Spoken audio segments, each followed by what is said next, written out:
மனதின் சக்தின்றது ஒரு அளப்பரிய சக்தி. நம்ம என்னவா இருக்கோம், நம்ம என்னவா இருக்க போகிறோம் அப்படின்றத தீர்மானிக்கிறதே நம்ம மனதினுடைய சக்தி தான். இது 2 வகையாக பிரிக்கலாம். புற உலகம், அக உலகம். புற உலகம்ன்றது நம்ம பார்க்குற விஷயங்கள், கேட்குற விஷயங்கள், நம்ம சுற்றி நடக்கிற விஷயங்கள், இது எல்லாமே புற உலகம். அக உலகம்ன்றது நம்ம பார்த்த விஷயங்கள், கேட்ட விஷயங்கள், இதுலேருந்து நம்ம என்னத்தை அப்சர்வ் பண்ணி உள்ளார கொடுக்குறோம் அப்படின்றது அக உலகம். அந்த அக உலகம்ன்றது ஒரு படைப்பு சக்தி. இந்த உலகத்தை நம்ம தான் உருவாக்கி வச்சுருக்கோம். இந்த உலகத்துக்கு நல்லது எது கெட்டது என்று எதுன்னு பிரிக்க தெரியாது. இது ஒரு 3 வயசு குழந்தை மாதிரி நீங்கள் என்ன கொடுக்குறீங்களோ அதை அப்படியே அப்சர்வ் பண்ணி வச்சுக்கும்.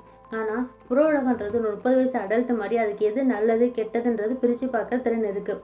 இந்த அக உலகம் நம்ம சுய உணர்வோடையும் உணர்வு இல்லாமையும் ஒரு எமோஷனலில் உருவாக்கி வச்சுருக்கோம் இந்த அக உலகத்தை.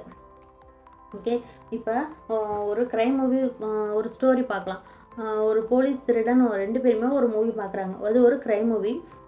2 பேரும் மூவி பார்க்கும்போது போலீஸ் எப்படி அந்த மூவியை பார்க்குறாரு அப்படின்னா, அந்த க்ரைம் மூவியில் அந்த திருடன் எப்படியெல்லாம் எஸ்கேப் ஆகுறான், அது எப்படியெல்லாம் க்ரைம் நடக்குது, அது எப்படியெல்லாம் கண்டுபிடிக்கிறாங்க அப்படின்னு போலீஸ் பார்ப்பார். இதே திருடன் பார்த்தா எப்படி பார்ப்பான் அப்படின்னா, இந்த பிரச்சனையிலேருந்து எப்படி வெளில வர்றது, எப்படியெல்லாம் எஸ்கேப் ஆகுறான், இதில் என்னென்ன க்ரைம் பண்ணி எஸ்கேப் ஆகுறான் அப்படின்னு பார்க்குறாங்க. இப்போ பார்த்தீங்கன்னா பார்க்குற விஷயங்கள் ஒன்று தான், ஒரே மூவி தான் பார்க்குறாங்க.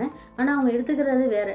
ஒரு போலீஸ் அப்படின்னா ஒரு பாசிட்டிவான விஷயத்தை எடுத்துக்கிறார், திருடன் அப்படின்னா நெகட்டிவான விஷயத்தை எடுத்துக்கிறாங்க. இதே மாதிரி தான் நம்ம பிரித்து பார்க்குறத பொறுத்து தான் இருக்குது. நம்ம பாசிட்டிவாக இருக்கோமா நெகட்டிவாக இருக்கோமா அப்படின்றது.